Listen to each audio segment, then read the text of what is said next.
श्री कृष्ण जन्मभूमि मामले में हिंदू पक्ष की जीत। यह बड़ी खबर इस वक्त की, श्री कृष्ण जन्मभूमि को लेकर बड़ा अपडेट इस वक्त का, बड़ी जीत हिंदू पक्ष की। सर्वे पे इलाहाबाद हाईकोर्ट के आदेश पे रोक लगाई है माननीय उच्चतम न्यायालय ने। हम in the mean time honourable supreme court जाएंगे और स्टे वेकेशन की मांग करेंगे।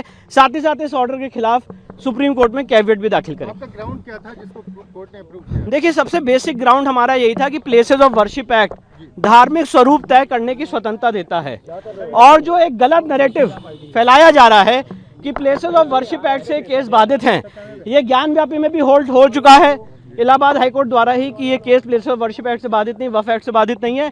और कृष्ण जन्मभूमि के केस में भी यही बात होल्ड हुई है। उसका मूल कारण ये है कि वक्फ का भी जो नोटिफिकेशन है वो नॉन मुस्लिम्स पे इस केस के फैक्ट्स में अप्लाई नहीं करता। कब से? नहीं, ऐसा नहीं है कि कुछ इश्यूज पे सुनवाई। आज कोर्ट ने 7/11 की एप्लीकेशन खारिज की है और अब सुनवाई पे मामला लगाया है 12 अगस्त से। अब इस मामले की सुनवाई 12 अगस्त से, हाँ जी जी, मूल वाद है उनका ट्रायल शुरू। अब सारे में वाद बिंदु बनेगा और न्यायालय अपने हिसाब से सीपीसी की प्रक्रिया को फॉलो करते हुए आगे बढ़े।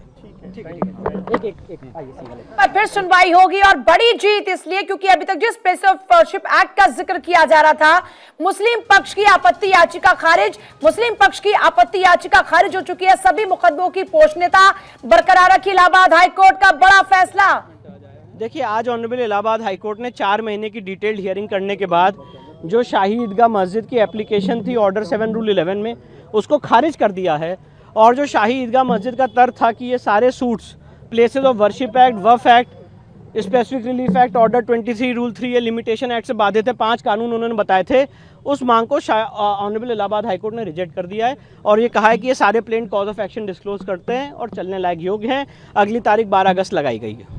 इसका इम्पैक्ट क्या होगा जो मुकदमे चल रहे हैं? इसका इम्पैक्ट यही है कि अब ये केस चलेगा और जो एक कवायद थी कि इसको निप इन द बड कर दिया जाए, यहीं पे ख़त्म कर दिया जाए और ये बात उठाई नहीं जा सकती प्लेसेस ऑफ वर्शिप एक्ट की वजह से, उसको आज कोर्ट ने रिजेक्ट कर दिया। पोषणीयता के बिंदु पे कोर्ट ने स्वीकार किया है वाद और कहा है कि वाद पोषणीय है, सारे के सारे 18 वाद पोषणीय है और अब ये सीपी के हिसाब से इसके ट्रायल होगा और सीपी से और 12 अगस्त अगली तारीख लगी है। ट्रायल जो है ओरिजिनल केस का ट्रायल है वो अब कब से शुरू हो रहा है? क्या 12 अगस्त से इलाहाबाद हाईकोर्ट के सामने ऑनरेबल सिंगल जज ऑनरेबल जस्टिस मयंक कुमार जैन के सामने शुरू होगा। आपका अगला स्टेप क्या? आप सुप्रीम कोर्ट? मेरा अगला स्टेप ये है कि जो ऑनरेबल सुप्रीम कोर्ट ने इलाहाबाद हाईकोर्ट के सर्वे के ऑर्डर पे, एडवोकेट कमीशन के सर्वे के ऑर्डर पे स्टे लगाया है, उसके वेकेशन की मांग करेंगे। और आज जो ऑनरेबल इलाहाबाद हाईकोर्ट ने आदेश पारित किया है उसके फेवर में हम सुप्रीम कोर्ट में कैविएट दाखिल करें। बड़ी जीत के तौर पे देख रहे हैं? आप कह रहे थे लाइन ड्रॉ होगी, जो प्लेसेस ऑफ वर्शिप एक्ट और तमाम एक्ट की बात होती है। देखिए, एक लीगल प्रक्रिया है, इसको मैं जीत या हार से नहीं देखता हूँ, एक लीगल प्रक्रिया है और शाही ईदगाह मस्जिद ने अपनी कवायद की, जो उनको लीगल रेमेडीज थी उन्होंने एग्जॉस्ट की। हमारे जो तर्क थे वो हमने कोर्ट के सामने रखे और आज कोर्ट का फैसला आपके सामने। अब एक तो देखिए, यह जाहिर तौर पर एक बड़ी जीत हिंदू पक्ष की है। हिंदुओं के पक्ष में फैसला आया है। जिस मामले को यहीं पर नुल अवॉइड करने की कोशिश की जा रही थी, उस मामले में प्लेसेस ऑफ वर्शिप एक्ट को लेकर हिंदू पक्ष की बड़ी जीत है।